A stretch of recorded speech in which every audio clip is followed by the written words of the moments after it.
हम्म,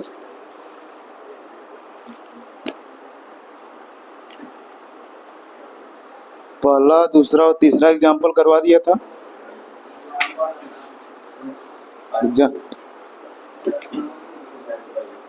प्रश्नावली में एग्जाम्पल सब सॉल्व हो गया। कौन सा बताना, बोलो एग्जाम्पल कौन सा?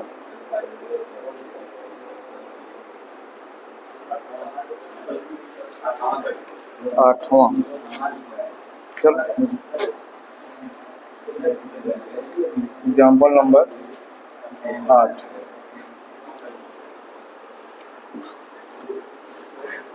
टीवी सेट का निर्माता तीसरे वर्ष में 600 टीवी, जरा ध्यान दो, टीवी सेट का निर्माता तीसरे वर्ष में 600 टीवी तथा 7वें वर्ष में 700 टीवी सेटों का उत्पादन करता है, यह मानते हुए कि प्रत्येक वर्ष उत्पादन में एक समान रूप से एक निश्चित संख्या में वृद्धि होती है। ज्ञात कीजिए प्रथम वर्ष में उत्पादन उसका क्या होगा, 10वें वर्ष में उत्पादन क्या होगा, और प्रथम 7 वर्षों में कुल उत्पादन कितना होगा। जरा ध्यान दो, क्या है, तीसरे वर्ष में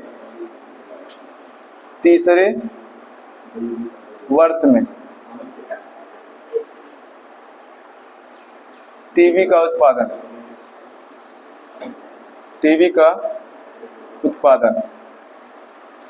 कितना है, 600। तीसरे वर्ष का मतलब क्या हो गया, T3 कितना है, 600। फिर आगे इसमें दिया है 7वें वर्ष में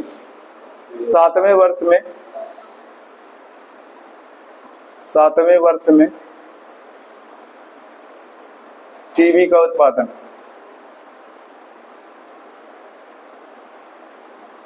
कितना है, 700।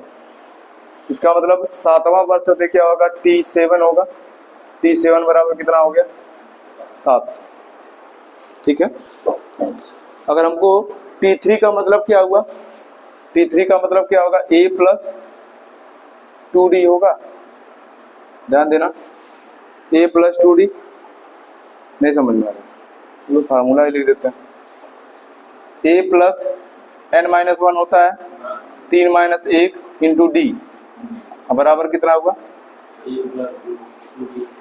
अब 3 में से 1 घटेगा 2 ही होगा ना, क्या बचा, A + 2D बराबर 600, समीकरण नंबर 1 हुआ।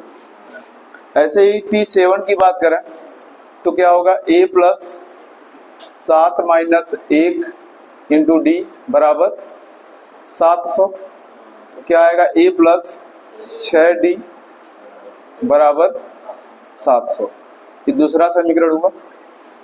ठीक है, इन दोनों को सॉल्व किया जा सकता है। दूसरे समीकरण को यहाँ लिखते हैं, A + कितना है, 6D बराबर कितना है, 700। ठीक है, क्या करेंगे, घटाने पर,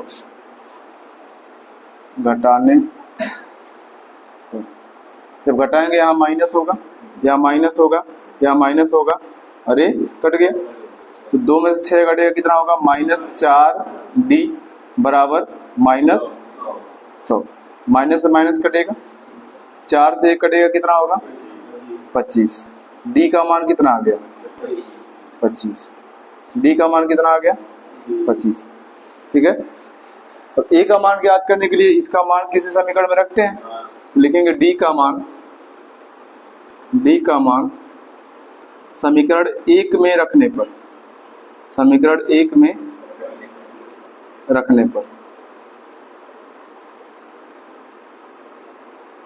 ठीक है, डी का मान समीकरण 1 में रखने पर, समीकरण 1 कौन सा है, ए वाला है ना, तो A + 2 × D का मान कितना आया, 25 बराबर 600। A बराबर क्या हो जाएगा, 600, 25 दूना 50, 50 इस साइड आएगा, क्या होगा, -50। A बराबर क्या हो गया, 550। अच्छा, A क्या होता है, प्रथम पद होता है ना, प्रथम पद का मतलब प्रथम वर्ष में टीवी का उत्पादन, प्रथम वर्ष में टीवी का उत्पादन।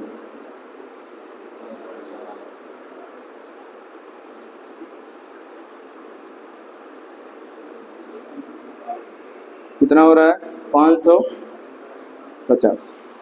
पहला आंसर आ गया। पहला क्वेश्चन नहीं पूछा है कि प्रथम वर्ष में टीबी का उत्पादन, 10वें वर्ष में टीबी का उत्पादन। अगला पूछा गया है 10वें वर्ष में टीबी का उत्पादन। अच्छा 10वें वर्ष का मतलब क्या होगा, T10 होगा बराबर क्या होगा T10। और T10 का मतलब क्या होगा A plus 10 minus 1 into D. A का मान कितना है, ए का मान कितना आया 550 प्लस 10 में से 1 जा 9, डी का मान कितना आया है 25। तो 550 प्लस 25 नवा 225 होगा। जब इसको जोड़ेंगे कितना आएगा 775। इसका मतलब 10वें वर्ष में कुल कितने टीबी का उत्पादन होगा 775 टीबी का। अगला पूछा गया प्रथम 7 वर्ष में, ठीक है, प्रथम 7 वर्ष में, प्रथम 7 वर्ष में टीबी का कुल उत्पादन, टीबी का कुल उत्पादन।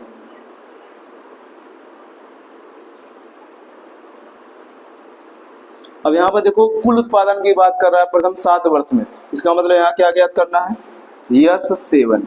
क्या ज्ञात करना है यस7। अच्छा यहाँ समांतर श्रेणी क्या बनेगा, अगर ध्यान दो तो समांतर श्रेणी क्या बनेगा, ए का मान कितना आया है 550, डी है 25, 25 जोड़ते जाओ 575 600।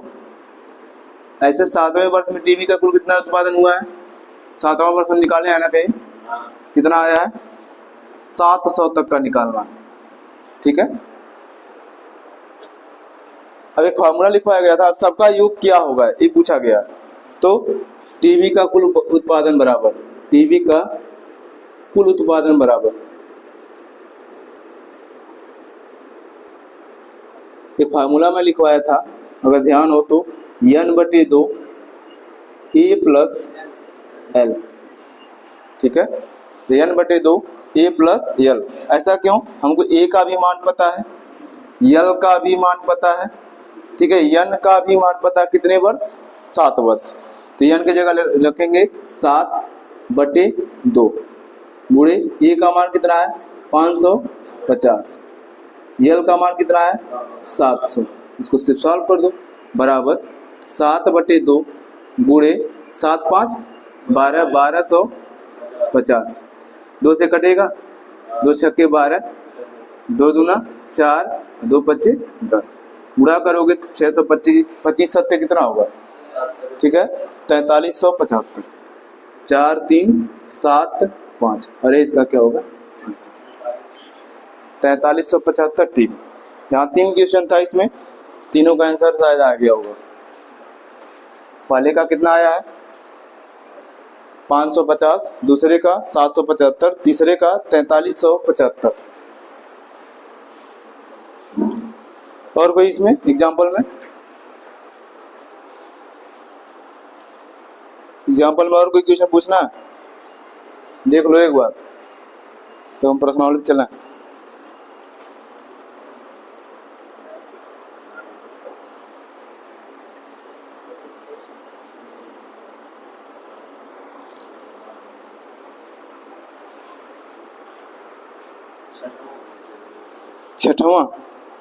छठवां कौन सा,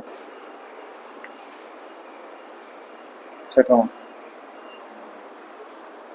क्या है, प्रथम 1000 धन पूर्णांक और प्रथम n धन पूर्णांक का योगफल ज्ञात करना है। सबसे पहले इसमें मैं दूसरा वाला देखता हूँ, दूसरा क्या लिखा है, प्रथम n धन पूर्णांक, प्रथम n धन पूर्णांक,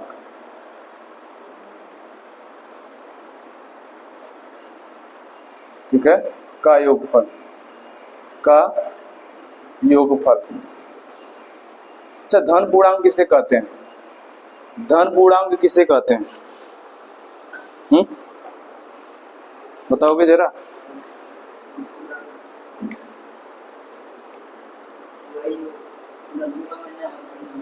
दशमलव में ना हो धन में, अच्छा, संख्या पूरा। और कोई बताएगा? कोई बता भाई, धन पूर्णांक किसे कहते हैं? ये तुम लोग को हम क्या बताएं कि धन पूर्णांक को एक और नाम से जाना जाता है, इसे बोला जाता है प्राकृतिक संख्या।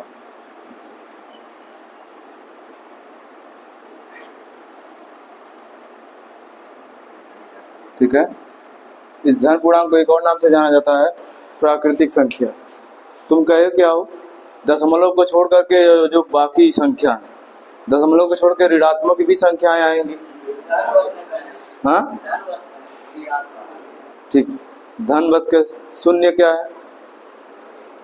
इसमें तुम्हारा बताने तरीका तो अजीब है ना, कि दशमलव को छोड़ करके पता नहीं क्या, ऐसा डिफिनेशन तो लिखोगे नहीं। ठीक है, तो धन पूर्णांक क्या हुआ? प्राकृतिक संख्या, यानी गिनती की सभी संख्याएं, एक से लेकर गिनती की सभी संख्याएं क्या होंगी? धन पूर्णांक होंगी। जैसे 1, 2, 3, 4, 5।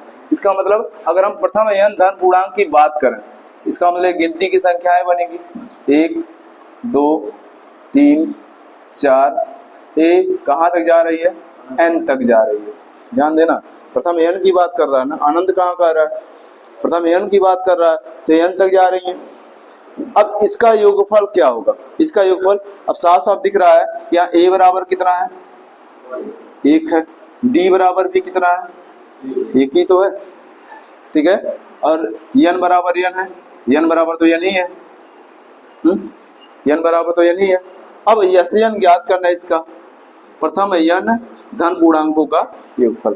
फार्मूला क्या कहता है? n/2, n/2 ब्रैकेट में 2a, 2 मल्टीप्लाई 1 होगा, 2a होता है ना, प्लस n-1, प्लस n-1 गुणे d का मान कितना है? d का मान भी तो 1 है। अब Sn बराबर क्या हो गया? Sn बराबर n/2, 2 1 कम कितना होगा? 2, 1 का गुणा इसमें होगा तो n-1 ही रहेगा, n-1। अब देखो n/2 गुणे n, 2 में से 1 घटेगा, कितना होगा? 1। इसका मतलब क्या है? Sn equal to n into n+1/2। ठीक है, प्रथम n धन पूर्णांकों का योग। अरे मैं पहले बता चुका हूँ, क्लास 9th में ये मैं बता चुका हूँ, क्योंकि बहुत पहले से फार्मूला पढ़ाया जाता है। ठीक है, Sn बराबर n इंटू n+1/2। ठीक है, अब यहाँ पर एक और क्वेश्चन पूछा गया, इसमें जो पहला क्वेश्चन है, प्रथम 1000 धन पूर्णांक, प्रथम 1000 धन पूर्णांकों का योग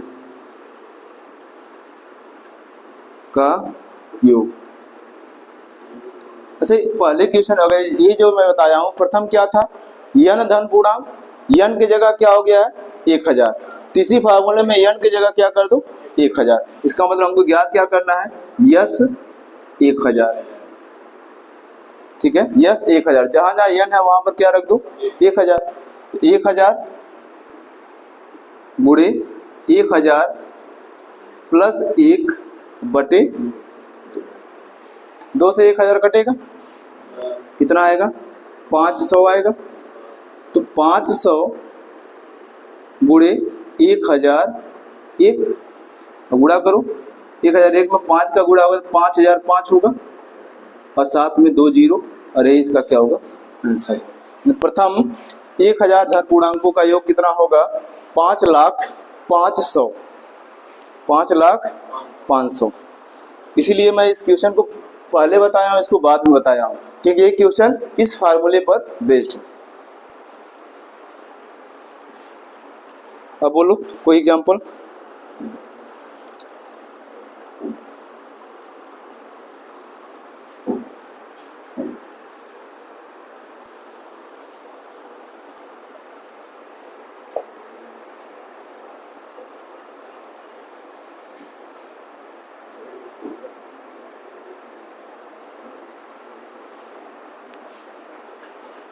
और कोई बताना है? प्रश्नावली में कोई क्वेश्चन लगाए हो कि नहीं? प्रश्नावली सॉल्व हुआ है? 5C के पहले प्रश्नावली में कोई दिक्कत तो नहीं होना चाहिए मेरे हिसाब से। निम्नलिखित श्रेणियों का योगफल ज्ञात करना है। कौन सा? दूसरे का दूसरा। चलो दूसरे का दूसरा क्या है? 636 योग प्राप्त करने के लिए समांतर श्रेणी 9, 17, 25। देखो समांतर श्रेणी क्या है, जरा समांतर श्रेणी की तरफ ध्यान देते हैं। पहले क्या दिया है? 9 है, 17 है, 25 है। इस तरह से समांतर श्रेणी जा रही है। ठीक है, अगर समांतर श्रेणी हमको पता है तो जान लो क्वेश्चन आसान है। ए बराबर कितना है? 9 है। डी बराबर कितना है? 17 में से 9 घटाओगे 8 आएगा ना। हमको ए और डी के बारे में पता है। योग कितना प्राप्त करना है? 636। इसका मतलब यहाँ पर यसियन बराबर दिया गया है कितना? 636। ठीक है, यसियन बराबर क्या दिया है? 636। अब यहाँ पर इसी यन का मान ज्ञात करना है, यानी कितनी ऐसे हम संख्या लें कि इन सब का योगफल कितना है? 636। यन का फार्मूला क्या है? जरा ध्यान दो। यन बटे 2 2a plus n-1 into D, यही फार्मूला है ना। इसका मान दिया है 636। जिसका मान हमको पता है उसको रखते हैं, इसका मान हमको पता है उसको रखते हैं। यन बटे यन का मान तो नहीं पता है, 2 गुणे ए का मान कितना है? 9 प्लस n-1 इंटू डी का मान कितना है? 8 बराबर कितना है? 636। अब इसी को सॉल्व करके यन का मान ज्ञात करना है। एक द्विघात समीकरण बनेगा। ठीक है, अच्छा इन दोनों में 2 कॉमन है क्या? कॉमन है ना, 2 हम कॉमन ले लेते हैं, कोई दिक्कत हो तो बताओ। 2 कॉमन है ना, देखो 2 यहाँ से कॉमन है, 2 चौके 8 हो जाएगा। तो यहाँ बचेगा 9 प्लस, ठीक है 2 हमने कॉमन ले लिया, 2 तो बाहर निकल गया, बचा कौन? 9। यहाँ 8 में से 2 कॉमन हुआ, बचा क्या? 4। इस 4 का दोनों में गुणा कर लेते हैं। 4 का n में गुणा होगा 4n माइनस 4 1 4 बराबर क्या हुआ? 636। इससे हुआ क्या? ए वाला 2 इस वाले 2 से कट गया। अब n गुणे 4n, 9 में से 4 घटेगा, कितना बचेगा? प्लस 5 बचेगा, बराबर 636। ठीक है, इस n का गुणा बाकी 2 पदों में होगा, क्योंकि बाहर तो n है ना। इस n का गुणा इन दोनों के साथ करेंगे तो n का गुणा 4n में होगा, 4n स्क्वायर होगा। ध्यान देना, इस n का गुणा 4n में होगा, 4n स्क्वायर होगा। और इसी n का गुणा 5 में होगा तो 5n होगा। और 636 को इधर लेके आएंगे तो माइनस 636 हो जाएगा, और बराबर क्या हुआ? ठीक है, ये एक सिंपल सा द्विघात समीकरण बना। अब 636 में 4 का जरा गुणा करो, कितना आएगा? 636 में 4 का गुणा करने पे आई थिंक 2544 आएगा। ठीक है, 636 में 4 का गुणा करने पर 2544 आएगा। ठीक है, अब 2540 का ऐसा गुणनखंड करना है 2544 का कि गुणा करने पर 2544 आए और घटाने पर 5 आए। 2544 का अगर नहीं आ रहा तो सबसे पहले हम गुणनखंड ही कर लेते हैं। क्या है? 4 से कटेगा, 4 से कटेगा, 4 से 24, 1 14 हुआ, 4 3 12 और 4 से 24, 636 हुआ था। फिर 1 किससे कटेगा? 6 3 9 6 54, 9 से कटेगा, 9 7 63, नहीं कटेगा। 6 से काटते हैं, 6 से कटेगा, हाँ 6 से काटते हैं, 6 कम 6, 6 0 0, 6 6 का 36। फिर किससे कटेगा? 2 से, ठीक है। अब एक चीज ध्यान दो, 4 छक 24 दूना 48 और यहाँ क्या है 53। 48 गुणे 53 क्या होगा, ये पूरा का पूरा नंबर 48 गुणे 53 क्या होगा 2544। अब 2544 आ रहा है गुणा करने पर, और 53 में से 48 घटाने पर भी 5 आएगा। इसका मतलब हुआ क्या, इस 5 के जगह पर हम क्या लिखेंगे 4n स्क्वायर है, प्लस इस 5 के जगह पर लिखेंगे 53 माइनस 48 माइनस 636 बराबर, और यहाँ पर n छूट गया देखो, ठीक है। अब उसे n का दोनों गुणा कर लेते हैं, क्या होगा 4n स्क्वायर प्लस 53n, ठीक है, plus 53n minus 48n minus 636 बराबर 0। यहाँ क्या कॉमन है, सिर्फ n कॉमन है, ठीक है। जब n कॉमन है यहाँ बचेगा 4n और प्लस 53, यहाँ पर क्या कॉमन है 12 माइनस 12 कॉमन है, यहाँ बचेगा 4n प्लस 53 बराबर 0। दो ब्रैकेट सेम हो गए, 4n प्लस 53 और दूसरा ब्रैकेट क्या हुआ n माइनस 12 बराबर 0। एक चीज ध्यान देना है, दो ब्रैकेट आया, ठीक है। लेकिन अगर पहले ब्रैकेट की बात करें, इससे जो n का मान आएगा ऋणात्मक के साथ साथ भिन्नात्मक भी आएगा, ध्यान देना भिन्नात्मक। लेकिन n क्या है, n तो किसी संख्या को काउंटिंग को शो कर रहा है, 1 2 3 4 5 6 ऐसे शो कर रहा है। इसी वजह से ये n का मान इसको नहीं लेंगे, लेंगे कौन सा n माइनस 12 बराबर 0, तो n बराबर क्या आ गया 12। इसका मतलब इस समांतर श्रेणी में कहाँ गया, इस समांतर श्रेणी में ऐसे हम टोटल 12 पद लिखे हैं और 12 पदों का योग क्या होगा 636 के बराबर होगा। एक इस क्वेश्चन का आंसर है, ठीक है। कभी कभी ऐसा भी आएगा n का 2 मान आएगा, ठीक है। यहाँ पर तो एक तो कैंसिल हो गया, लेकिन कहीं कहीं पर कैंसिल नहीं होगा। मान लो n बराबर 17 आ गया, n बराबर 18 आ गया, ऐसा भी आ सकता है। इस कंडीशन में होगा क्या, जो 18वां पद होगा वह शून्य होगा, इसी वजह से n के क्या मान आते हैं 2 मान आते हैं। आगे ऐसा क्वेश्चन आएगा, बताएंगे, इसे नोट करो जल्दी से। तो जरा ध्यान दो, अगर हम 7 11 15 19, अच्छा एक समांतर श्रेणी है कि नहीं, एक समांतर श्रेणी है, एक समांतर श्रेणी है जिसका सारवंतर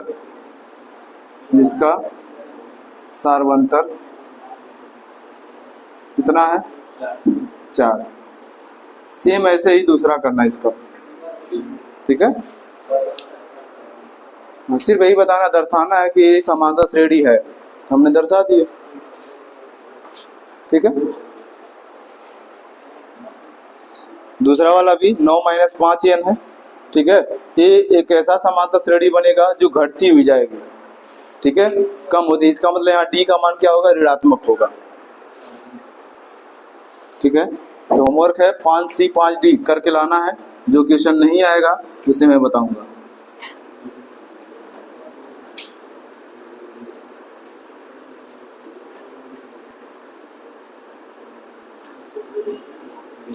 इसे नोट कर लो।